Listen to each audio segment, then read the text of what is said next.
By the third hour of the battle at El Paso and Fort Bliss, a portion of the external invasion prong, led by the 14th PLA Group Army, a reserve group army, along with the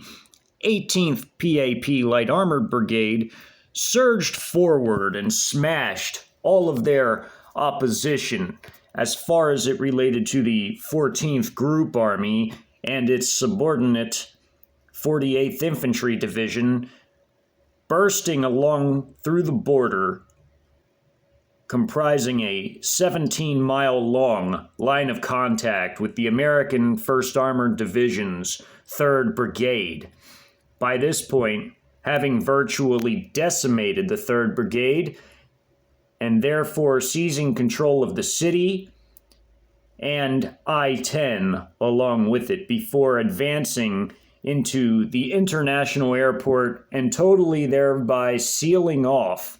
the bottom of the installation on its southern portions, preventing any escape from whatever remained of its forces and tenant units that had by this point not been totally annihilated by the Trojan shock forces consisting of the Pak1stani 14th Infantry Division. Also by this point, a battle raged in the mountains between the recently dropped off Stalking Leopard Special Operations Battalion, who for its part contributed one of its companies to smashing a fairly large element of American paramilitary forces, some numbering nearly some 400 that had been rushed in to further fortify the border crossings within this specific region, including even the Columbus border crossing that had been viciously attacked by one of two prongs of the PAP's 18th Light Armored Brigade surging forward under support from their own Artillery Bttn, which razed the town of Columbus to the ground, while other of its combat elements raced around the Columbus area to surge deep inland,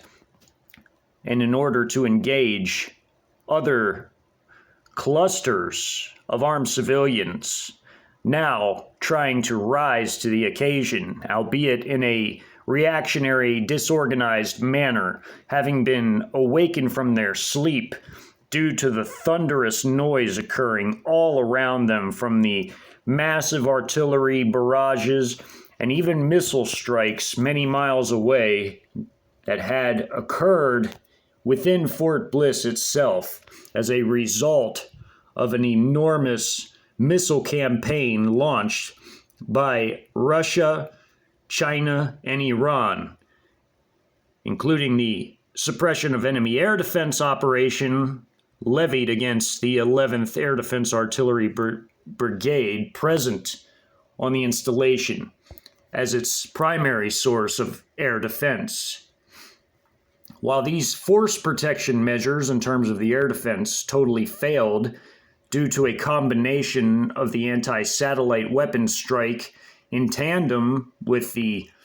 cyber attack launched by the Chinese cyber warfare arm, in addition to local electronic warfare dominance, largely projected by the Electronic Warfare Battalion within the 14th Signals Regiment of the 14th Group Army, the forces, having had invaded the nation full scale from within and from without, the Trojans and the external components, now were beginning to complete their assigned objectives.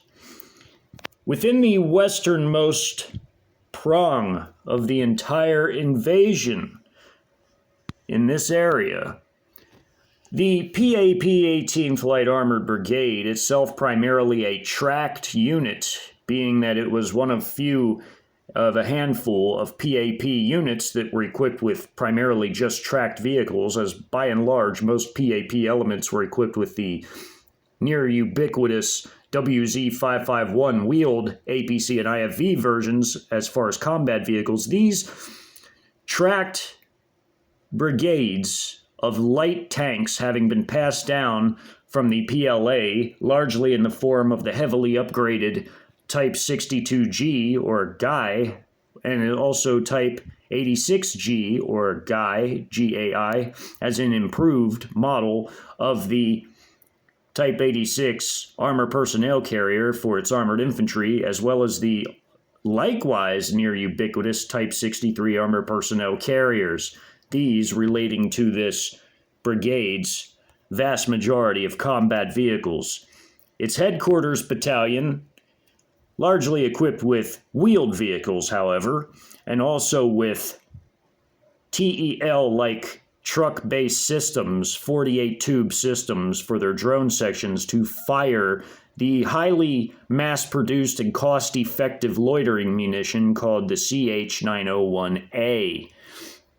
When these forces had smashed the border defenses, including armed civilians near the border from their ranches and farms and other country properties in the desert,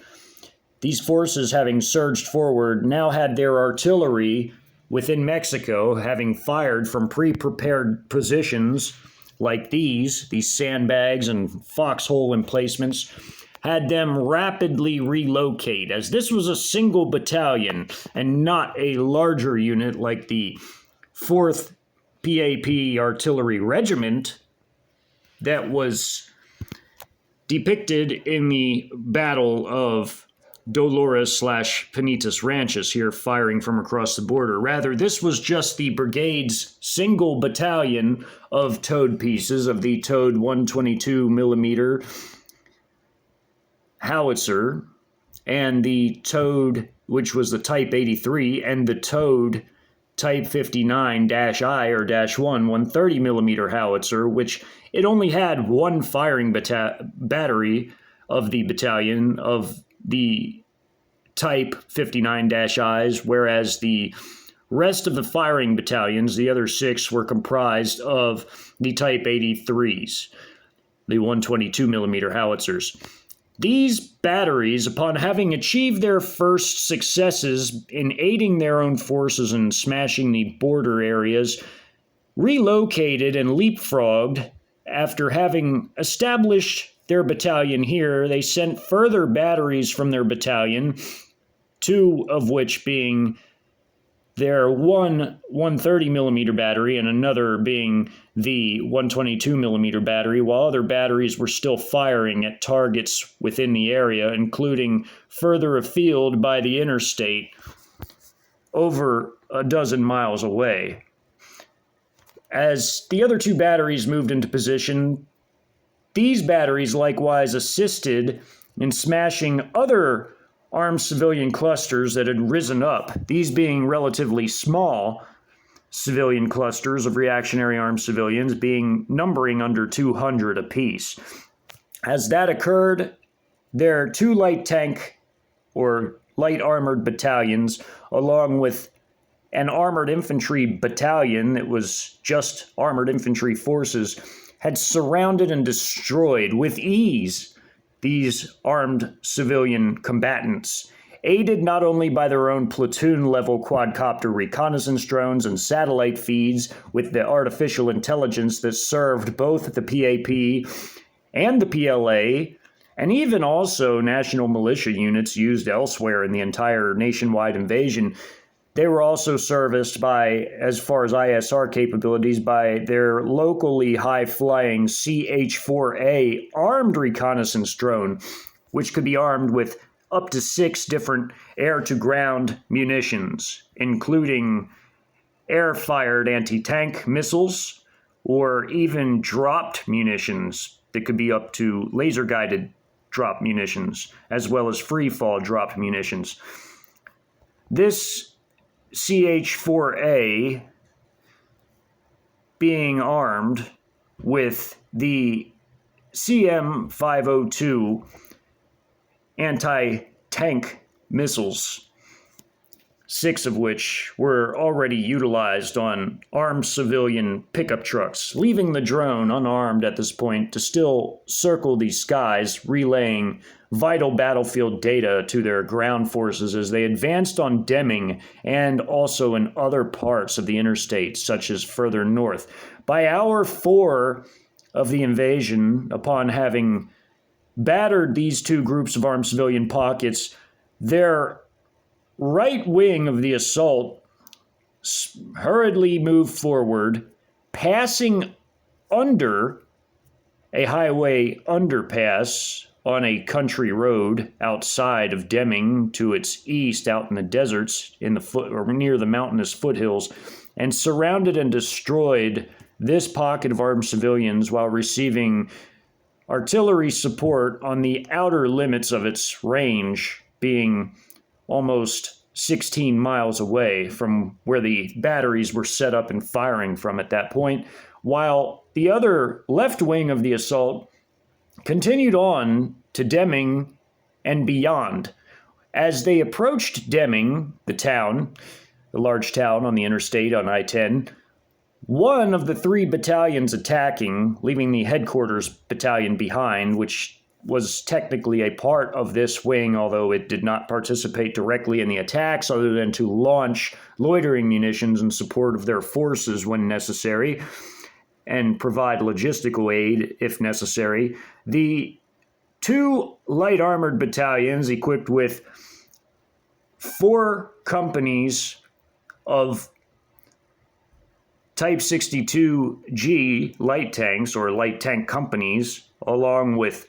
3 armored infantry companies and 1 headquarters company per battalion. 1 battalion breaking off to assault armed civilians within Demming, while the other 2 full battalions raced ahead to surround additional armed civilians manifesting themselves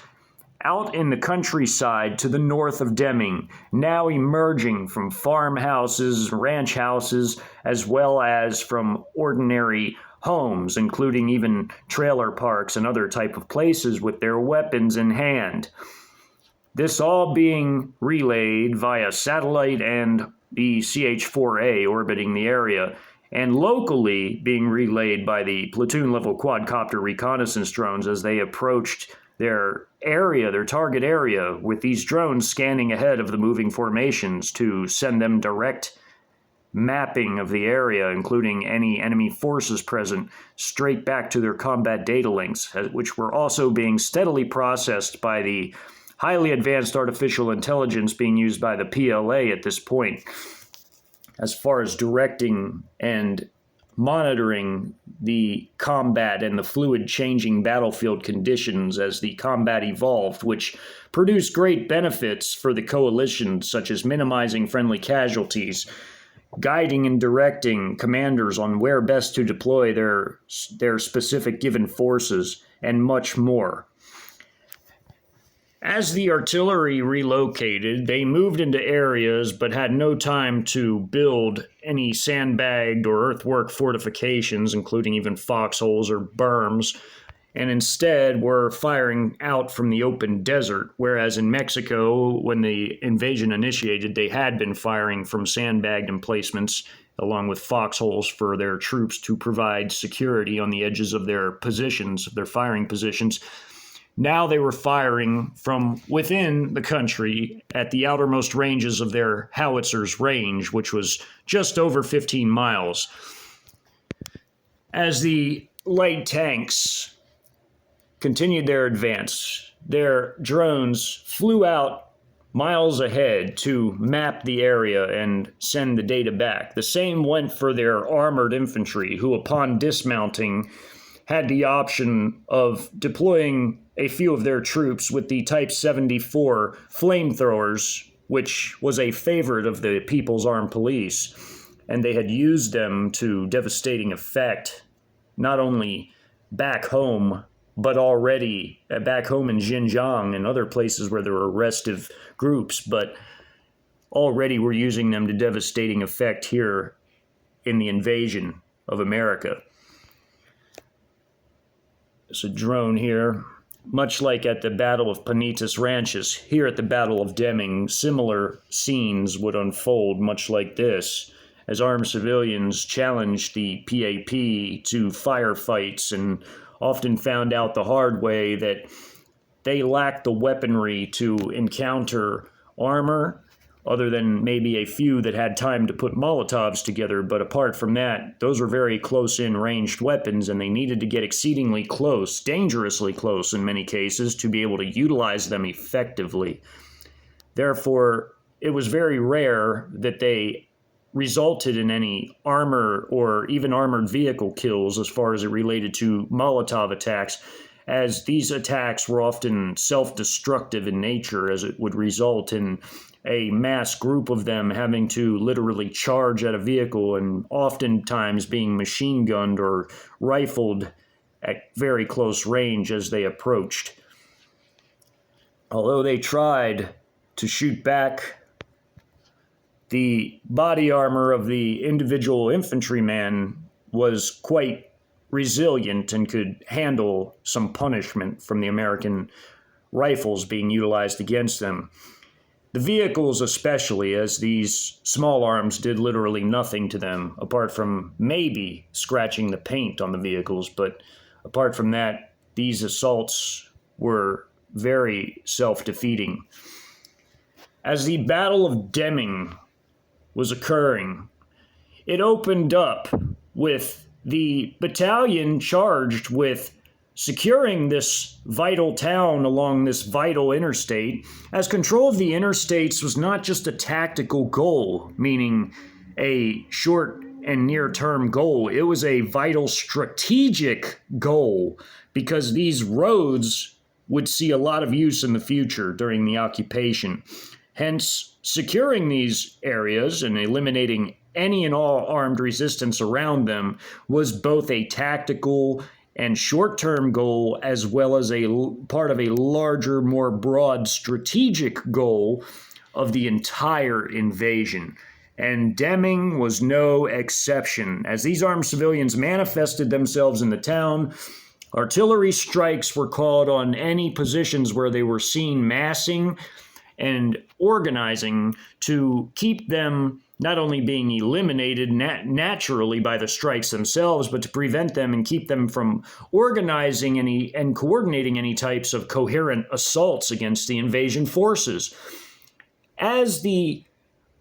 armored company here, with its 20 light tanks and its headquarters unit of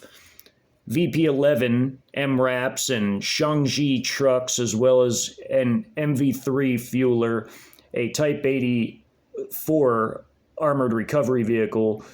and their armored infantry forces elsewhere,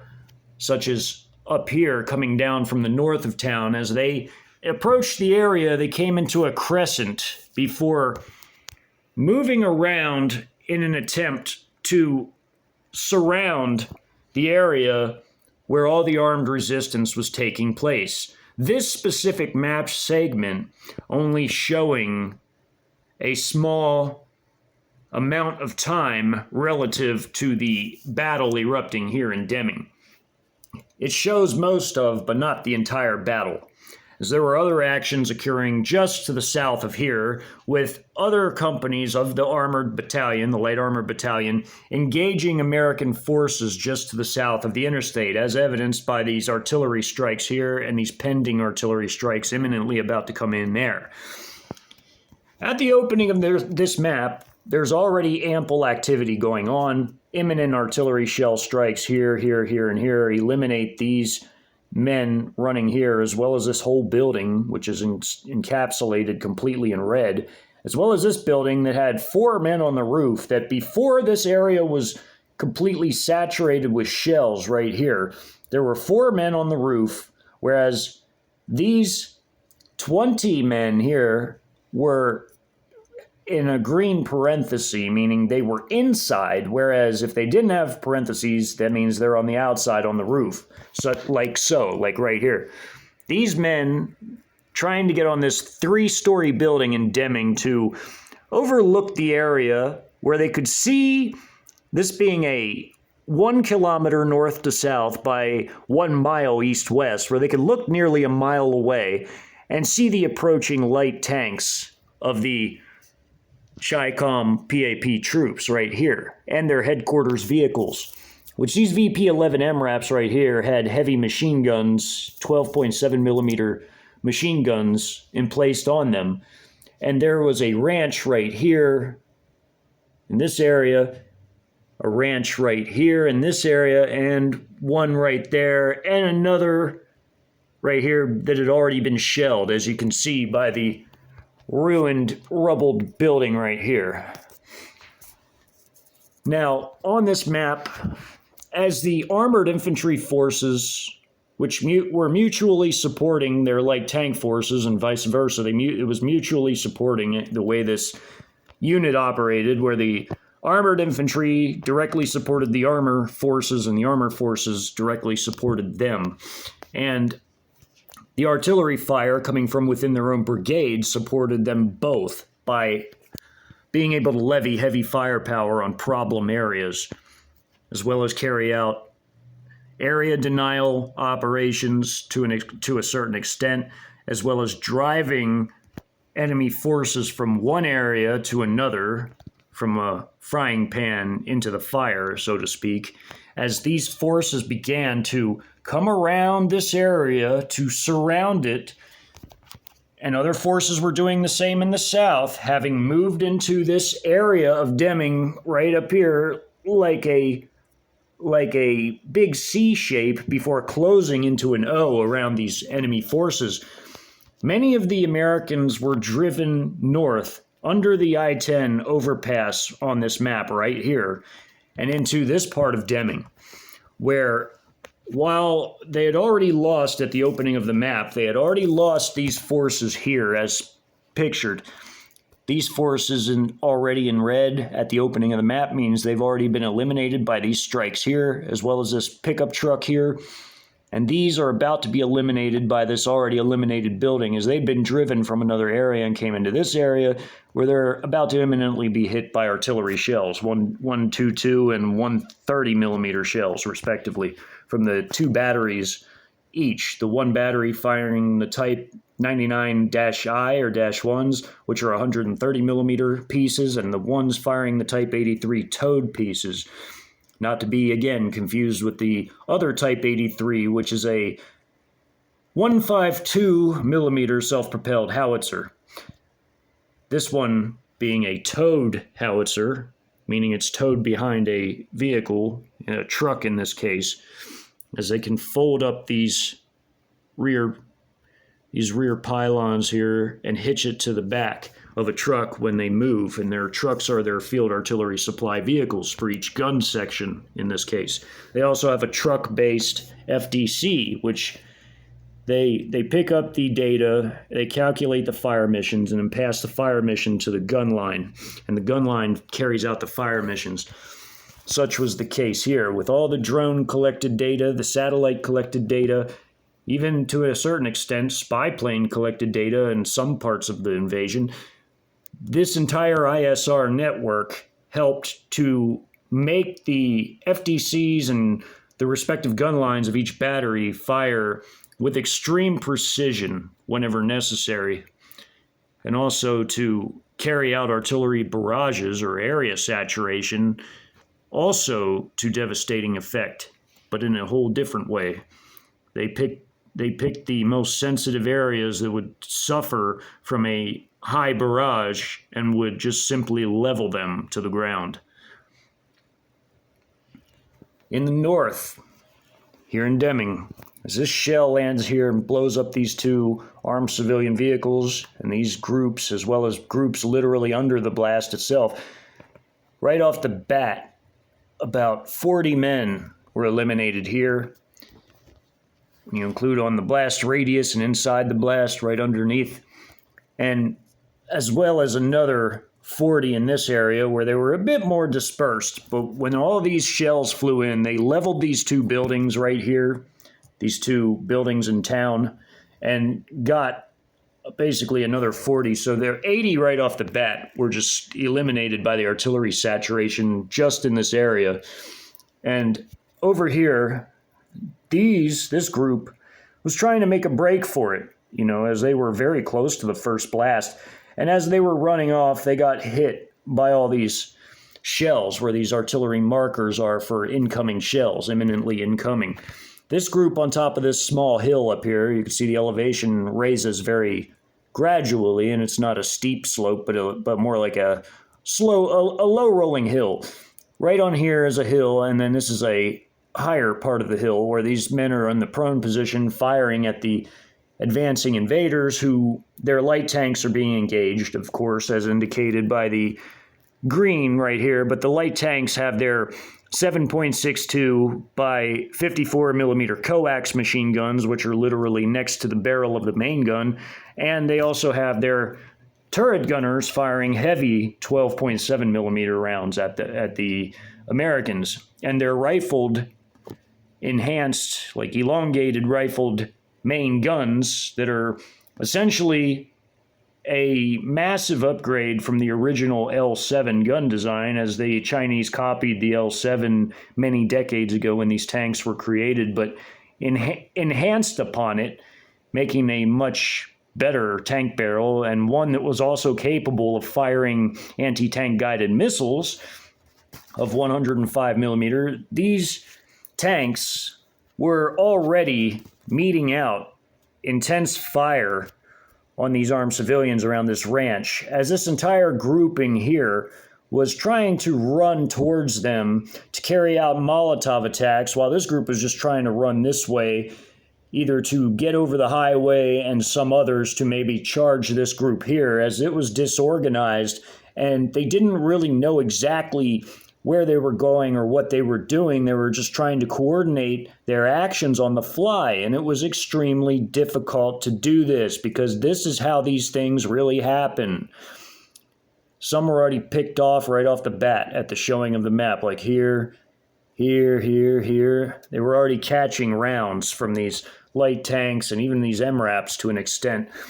But the MRAPs were already concentrated straight ahead, firing at this group here, this large group of roughly 110, trying to run from this side of Demming to the other to get away from the forces doing the same action as these forces are doing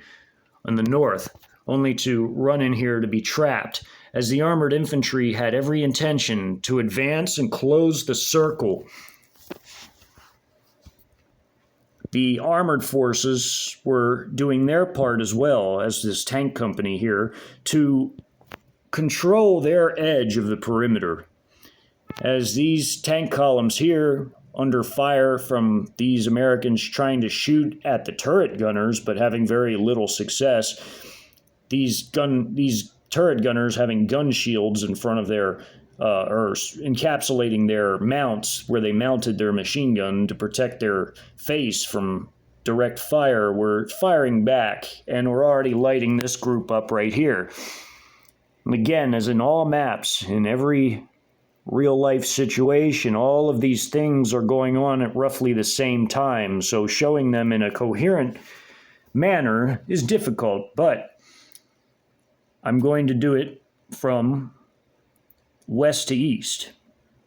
As this tank platoon of 5 tanks moved into this area, they were firing their rifled tank guns, destroying the shed here, as well as firing them deeper, destroying this house right here that had enemies in them. They were relayed the data from their quadcopter reconnaissance assets that relayed them back and aided them in their fire from their tanks, including their main guns.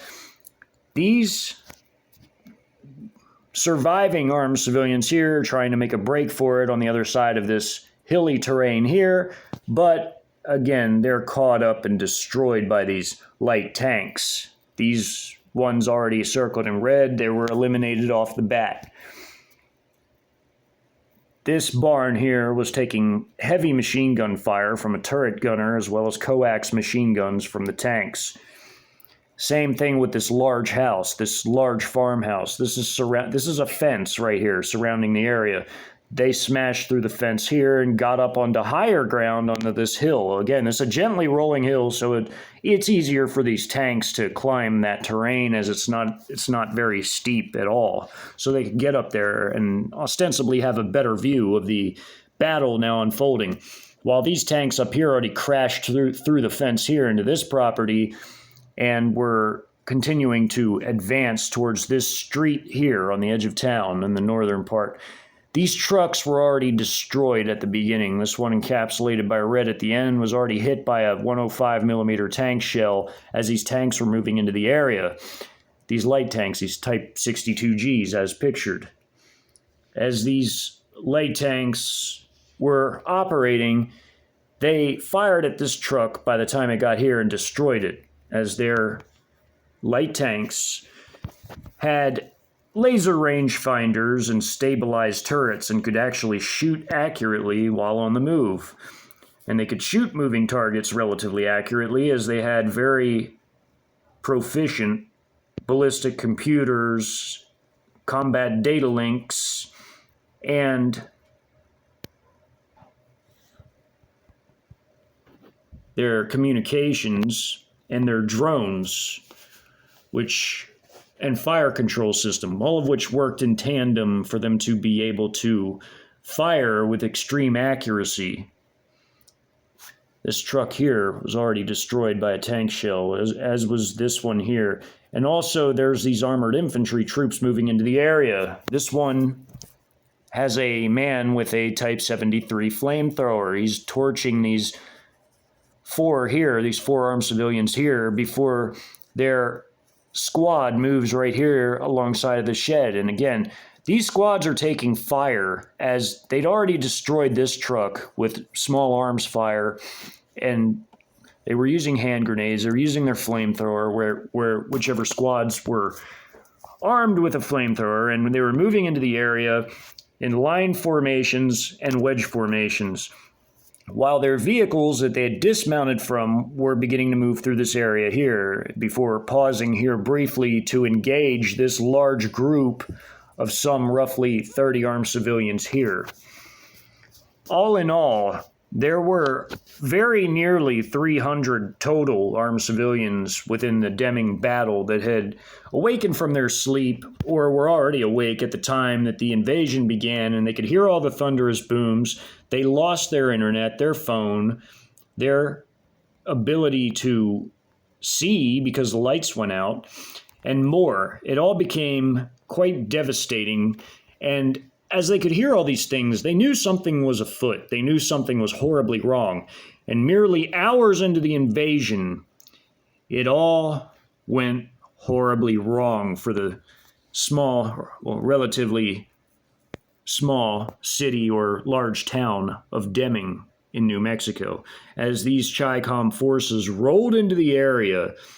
and began to destroy and dismantle their small community. As these forces advanced here, these armed American forces, they were being engaged by both light tank fire, including 105 millimeter shells, where the main guns were canted correctly and the fire was vectored correctly, assisted by AI, as well as their combat data links, which showed where their dismounts were, as every squad leader had a PDA in order to keep linked to their combat data link while they were on foot. So when the PDA wasn't in use, it acted as a beacon to connect them to the overall combat data link system, which their vehicles had, to show where likely dismounts were in the area based on the squad leader's position, who never left the side of his men. So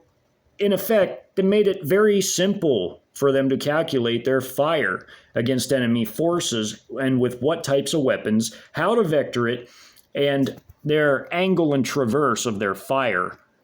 Very similar to the last battle covered with the Special Operations Forces, and how they were able to do this exceedingly well with the assistance of their ISR assets, combat data link, and the AI. AI is a major part of modern warfare and wars to come, such as this, in this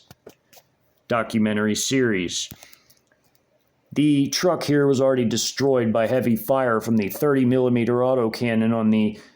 Type 86 on the Type 86G IFV of this particular platoon right here, of 4 Type 63 APCs and 1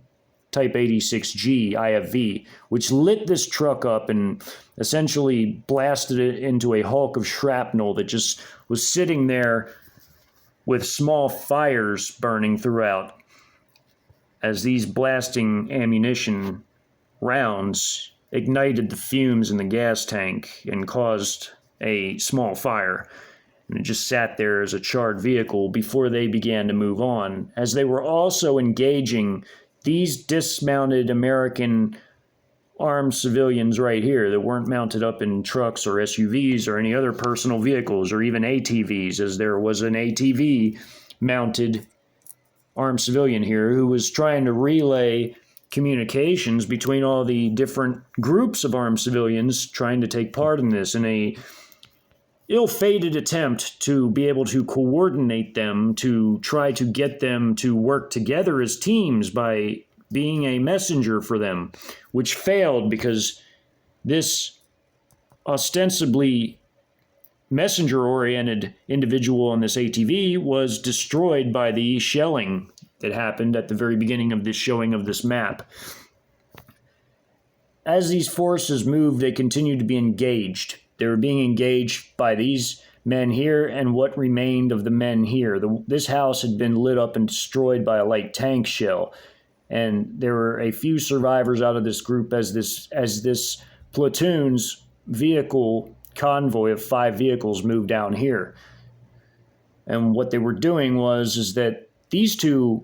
platoon vehicles, these 2 combat platoons of the same armored infantry company, were moving down this street. They were going block by block, eliminating every block where there was armed resistance. Now, this squad of dismounts here, these 10, went into this house, as this arrow indicates, and this squad went into this house to clear the house, while this squad took position here, initially taking fire, with this squad taking fire as these were destroyed when they ran here and ran in this house. They were lit up and eliminated by the dismounts and the light tanks working in tandem. They were coordinated by their extremely advanced AI and ISR assets.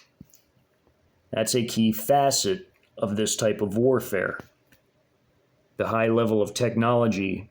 and efficiently deploying one's forces and utilizing them in tandem as a result effectively, while also mitigating even the possibility of friendly fire. These light tanks lit up these men on the hill. This group was eventually destroyed by this platoon by the time it moved here, and these 2 combat platoons rolling up together, 5 vehicles each, stopping here and firing this way and firing this way through this brick wall. There was a brick wall that separated the yards of these homes from these small businesses right here on this block. Now, what occurred here was all the platoons of this combat armored infantry force, all 3 combat platoons, with the headquarters platoon sitting more safely off in the distance, just outside of Demming, where it was safer, as a casualty collection point and a possible prisoner of war collection point, although these PAP forces enjoyed slaughtering these armed civilians, so that was highly unlikely unless they were specifically ordered to begin taking prisoners. And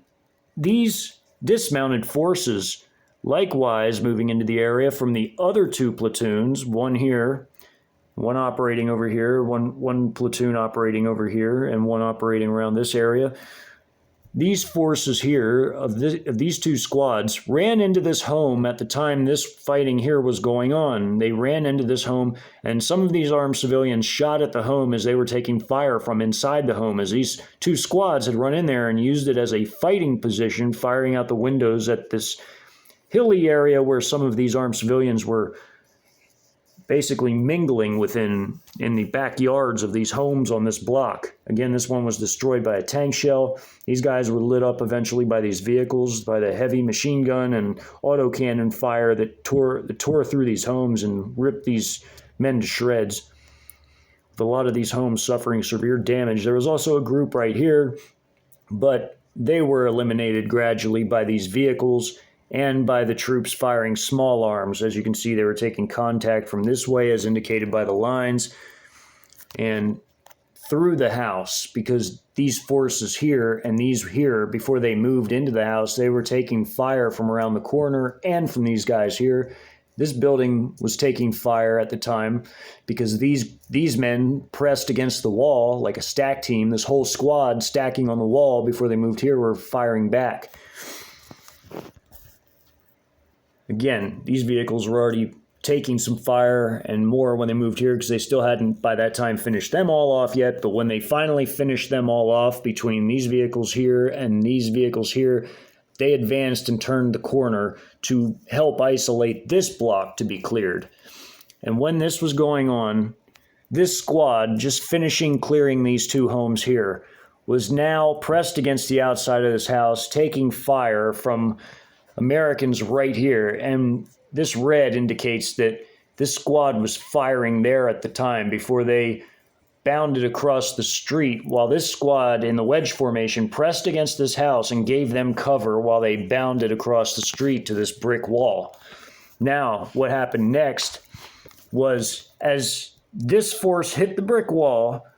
they climbed up over the wall, rolled down over it. When they got to the top, they stayed low, pressed down, and rolled over the sides and got into this yard here. And they were behind, somewhat relatively safe, behind the brick wall, and began to throw grenades onto the other side, as well as their flamethrower man firing his Type 74 flamethrower over the wall and into this group right here, torching many of them as they coalesced within this area, as you can see by this orange arrow here and here. He was literally just holding it up over the wall and just torching everything on the other side. There were 4 men on top of this business here, this small business here, and they were trying to fire down at the vehicles at the time, but they were lit up and eliminated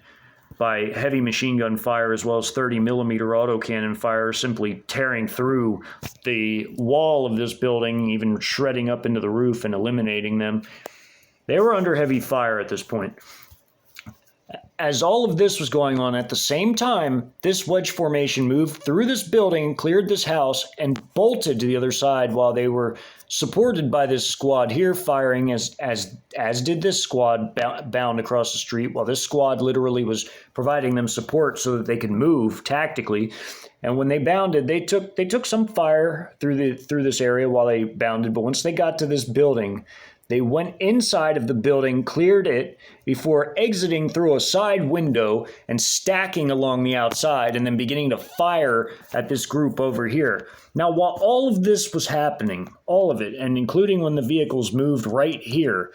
all of that was happening as this group from this gas station, this group of about 8 armed Americans, bolted across the street, taking fire from the vehicles here, eliminating about 4 of them as they bounded. And then the other 4 made it into the building alive, where they eventually tried to seek some kind of safety as they were taking so much fire in terms of the artillery that destroyed these buildings, along with tank shells occasionally flying into the area and hitting buildings off the map, as these rifled tank guns had quite a range to them, and this was only a 1-mile area.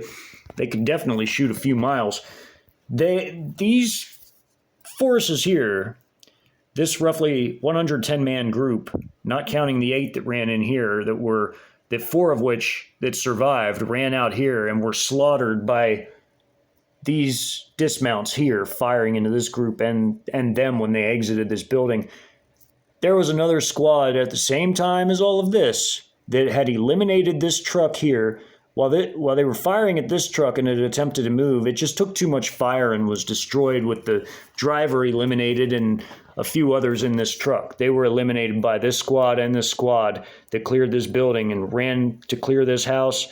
They took fire from this side and were simply eviscerated. They were annihilated. They were gone. There was one squad here. At the same time as all the other stuff is going on, this squad here in a double column formation moved here, while this squad in a line formation moves slightly off map. While this double column formation squad and this squad in a wedge both went this way and this way. After pausing briefly, by the time they got here, they were taking fire from the Americans inside of this building, along with this squad who is going from building to building, house to house, clearing all these houses here before clearing this house and coming out of the garage right here. All three of these squads of this platoon were taking fire. It was a 5-squad platoon. You had one go off map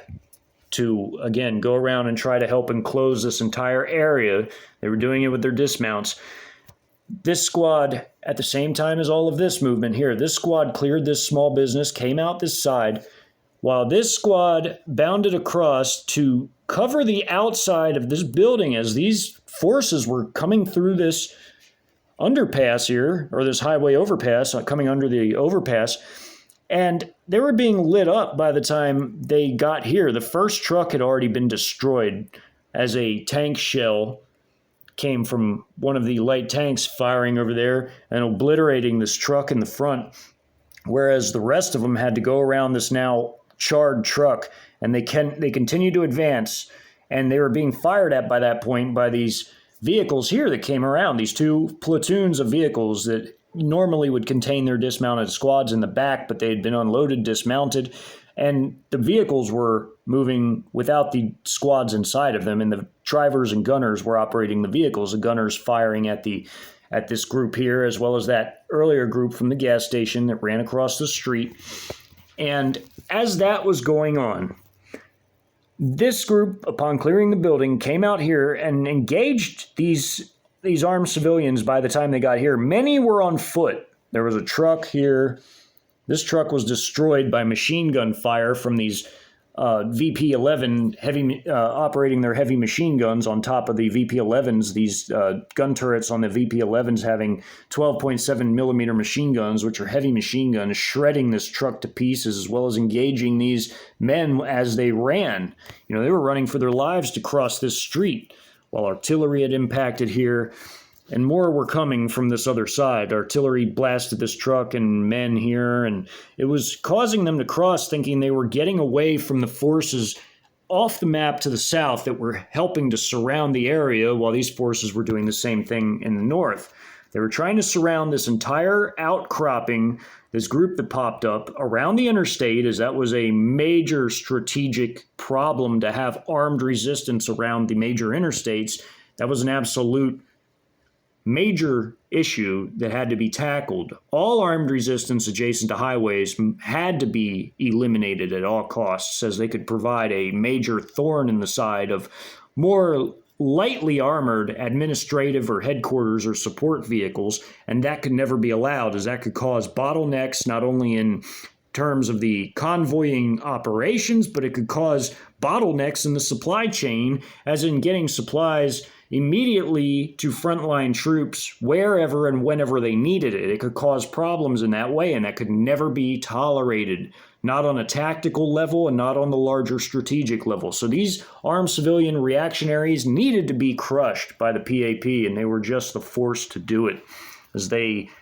specialized in counterinsurgency operations. That was their specialty, although they could fight toe-to-toe with regular military units of other nations, as they were heavily equipped. They were equipped like a military unit. They were a parallel military force. Parallel, meaning a different military structure. It's like China had 2 different militaries. They had their active, regular, and reserve PLA forces of their PLAAF, PLAN, Navy, the PLA ground forces, their Army, and the strategic missile forces, but they had a massive, enormous paramilitary arm of some 20 million men of their national militia, marine militia, their National Construction Corps, which was much bigger than a corps in terms of its size. It was like combat and civil engineers, but paramilitary. They had their People's Armed Police, which was big, and they also had their PLA strategic reserves. China had an enormous paramilitary. The PLA strategic reserves would go under the PLA's command in a time of war, and they were a home defense-oriented element of the PLA, but was considered paramilitary in peacetime.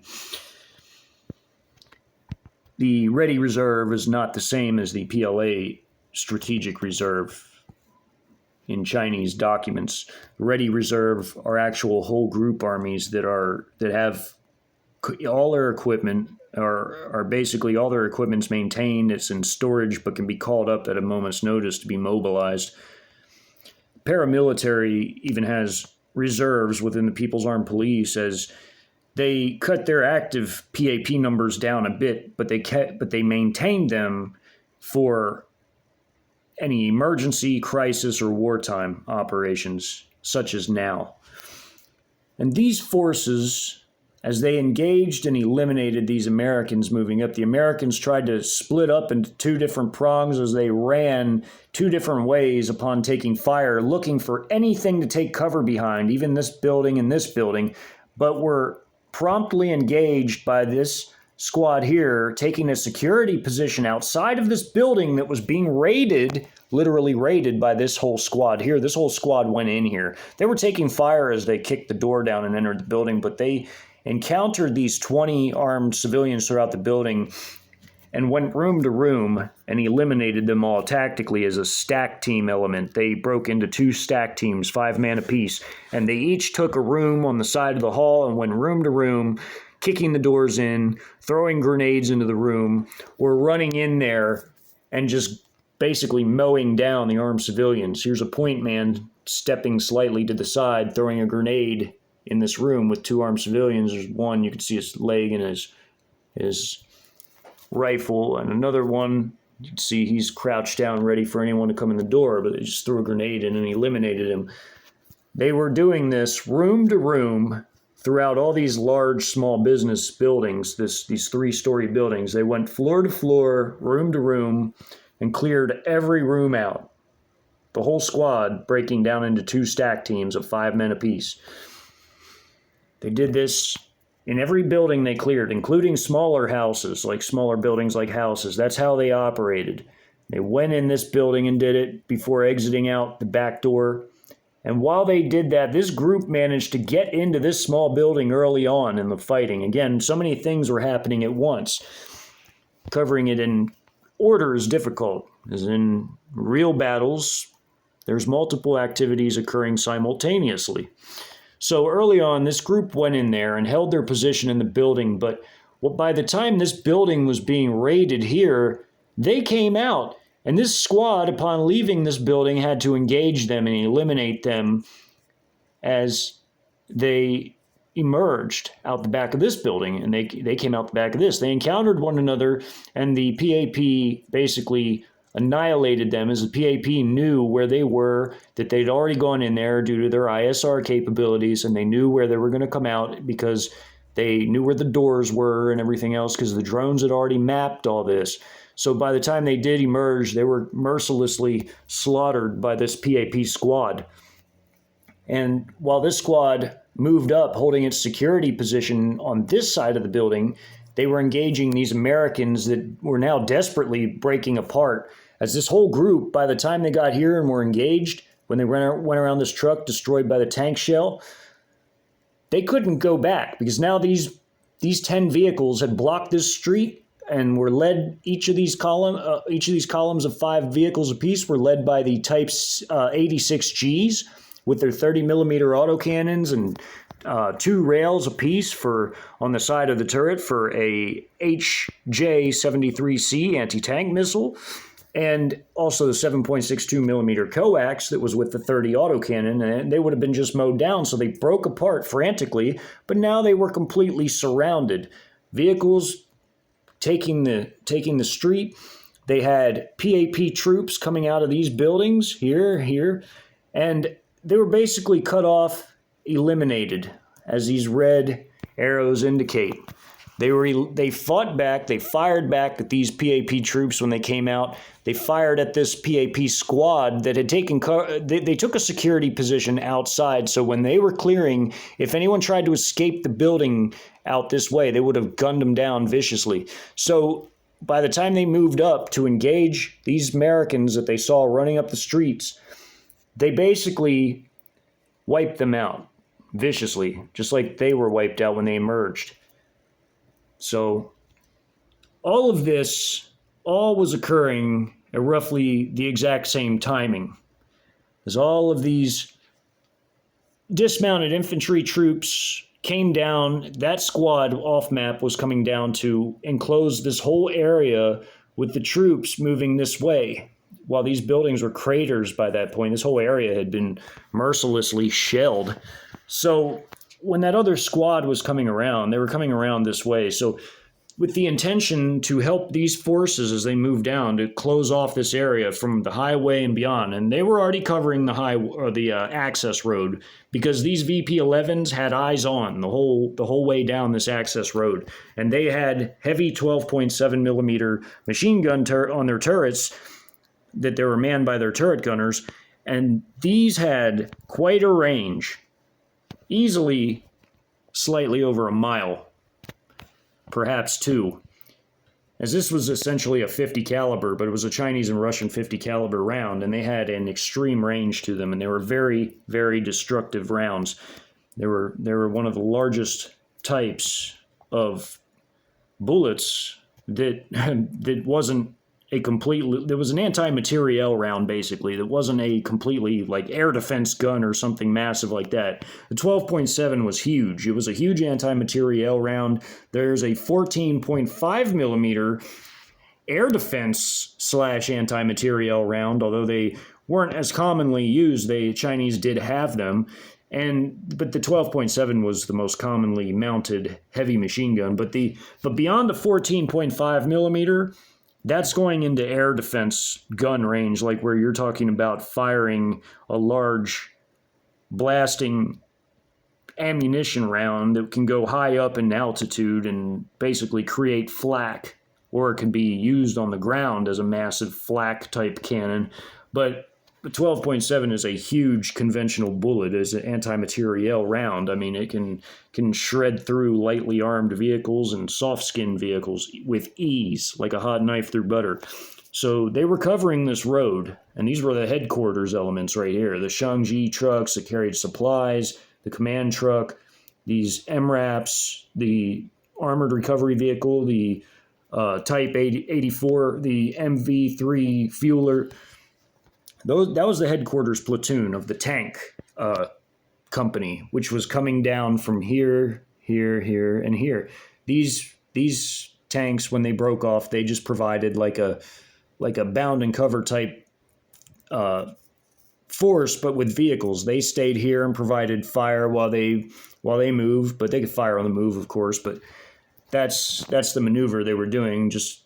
blocking the area while they moved into position, and then they would block. And if they needed to, they could all go further into the town, but that was already covered by the armored infantry, as town clearance was primarily their responsibility, as well as helping to seal it off by moving block to block, house to house, building by building, and then sealing in the area where there was armed resistance in order that it be cleared thoroughly of every living soul who basically was an armed reactionary civilian trying to fight back, as they were all cornered into this area, down off the map by other forces and in this area. And this is how they were dealt with. There was clearance block by block by block. That was how it was done. And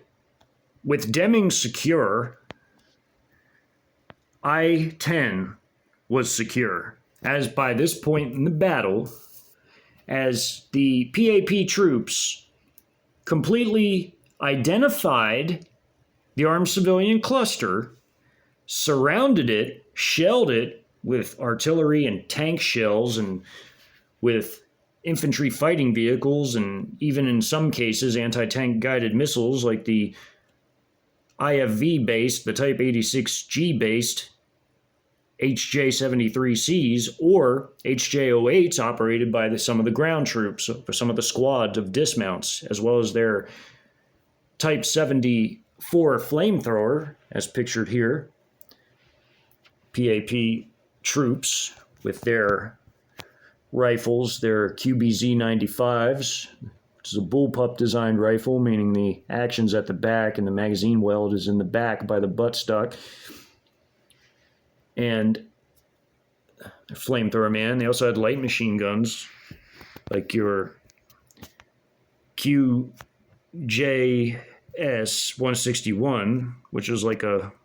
Chinese version of what the M249 SAW is. Has a high rate of fire, light machine gun, but it's a 5.8 by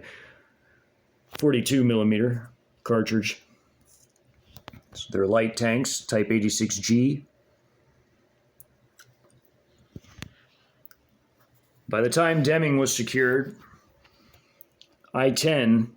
was essentially secured, as their other wing of their PAP 18th Light Armored Brigade's assault had by then reached the armed civilian cluster emerging just adjacent to the north of I-10, surrounding and destroying it. By the time the other two battalions, having left their armored battalion, one of their armored battalions of the two, to deal with the armed American reactionary forces at Demming in the just to the south, forcing them into the north, into the pocket to finish them off. There was another armed civilian cluster to the north of Demming,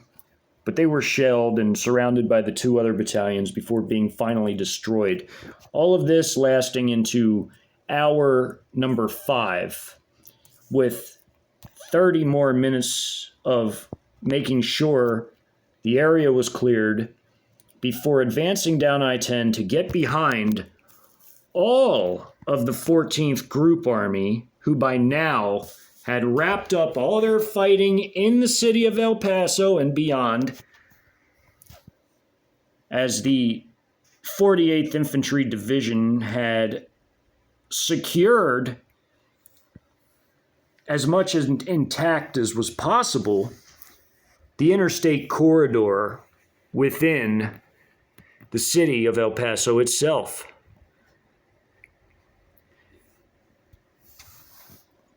Having had secured much of the interstate intact, while fighting a heavy battle with the whole 3rd Brigade of the 1st Armored Division in the city, as they had tried, despite their lack of communications and military networks and everything else they relied upon, GPS included, due to the anti-satellite and cyber attacks, they were without any ISR capabilities against the Chinese, who had superior ISR capabilities, superior artificial intelligence, and superior weaponry in humongous quantities. And they didn't stand much of a chance. And the Chinese had their Russian allies providing them excellent air support in the form of the 5th generation Su-57 stealth fighter aircraft, which were considered multi-role, as they could conduct ground strike missions, close air support operations, but predominantly they were a fighter jet used in the air superiority role. With the enormous cruise and ballistic missile strikes, loitering munitions in the form of the CH-901s, which were basically filling the skies. These forces basically captured the city as a heap of ruins, much like Berlin in 1945, although many American cities already looked like this by this point, as their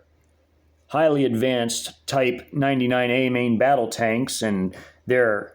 Type 89 APCs and ZBD-04A infantry fighting vehicles led the way, including their QN-506 anti-armor weapons. These forces made short work of their enemies. Their dismounted infantry likewise fought as hard as their vehicle-based forces did. As the city was captured,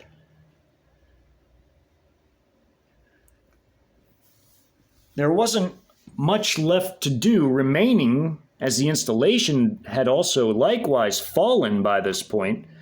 other than for the external forces of the whole 14th Group Army to get on Interstate 10, those who secured the city on the southern end of the installation, and for the PAP, who secured I-10 in New Mexico, to link up in Las Cruces, a major supply area for the coalition forces, as there were CCP regime properties, including a huge supply property, which incorporated landing areas for their heliborne forces, like their 141st Aviation Regiment and its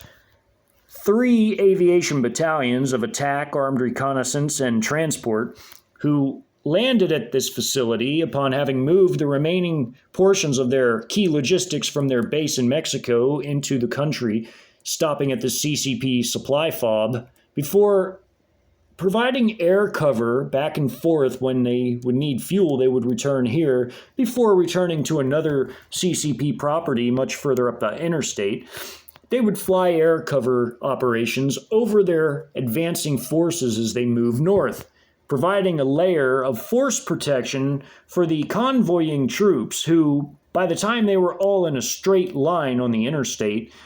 they were no longer able to be utilized as true maneuver forces, as they could no longer conduct massive maneuvering operations as they were in a straight line in a convoy. Therefore, essentially, if they were attacked, all they could really do to respond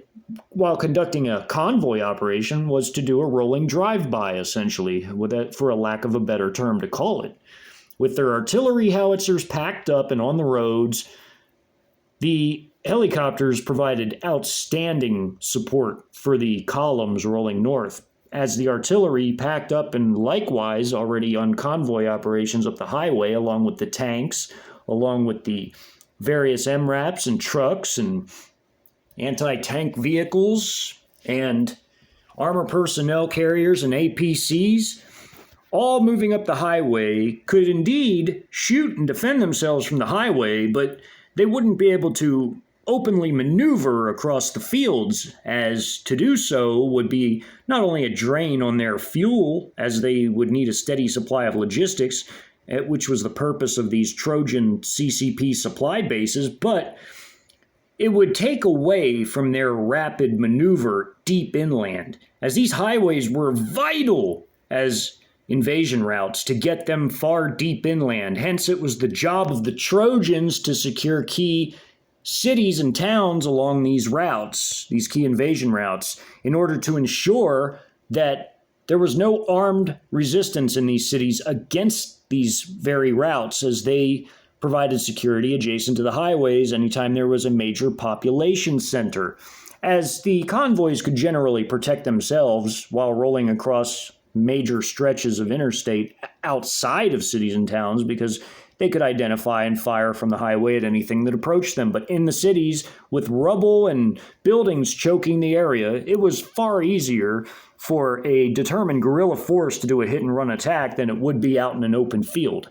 as the ISR assets and the vehicles themselves could sight any kind of threat coming near them. Therefore, while on the interstates, the local Trojan forces in urban areas, including even small towns, occupied these areas to ensure the smooth transition and smooth convoy continually moving up these invasion routes, as so, before fanning out off of the interstates and once again becoming maneuver units, setting up their artillery and allowing their tanks to maneuver and their APCs and IFVs, MRAPs, and their headquarters units to properly maneuver around a battle space. But while on convoy operations, they needed to focus on just getting to where they had to go as rapidly, as quickly, as was humanly conceivably possible. And at times, they would have air support from fighter aircraft or ground attack aircraft, depending on which stretch of interstate or invasion route, in other words, that they were on at any given moment, as certain fighter squadrons and ground attack squadrons were assigned to specific areas throughout the land.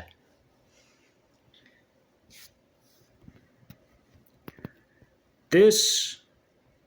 left the Trojan unit, the 14th Pakistani Infantry Division, as the new occupation forces over the El Paso and Fort Bliss area. The next battle will be a Trojan component battle. In fact, all further battles of this documentary will all feature the Trojan shock armies, as they, in fact, are proverbially speaking, the main star of the show when it comes to fourth-generation warfare doctrine. Whereas the externals, who come from outside of the borders, are moving in as their reinforcements, and in some cases even their relief. Whereas the Trojans are the ones doing the actual heavy lifting operations. It is they who operate the supply routes for their own reinforcements, the externals, along their invasion routes. It is they who are deep inland already, mere miles from their various objectives, capturing these objectives, preventing any type of response whatsoever at all from the armed forces of the country they're invading, being America in this case, and capturing the land rapidly, faster than was ever before done in warfare. In an operation literally 3 times the size of Operation Barbarossa, which up until this invasion was still the largest invasion in human history, with nearly 4 million troops involved, whereas the invasion of the whole USA involved 12.5 million troops, with their full complement of vehicles, artillery, logistics, armor, combat air fleets, naval vessels, and more.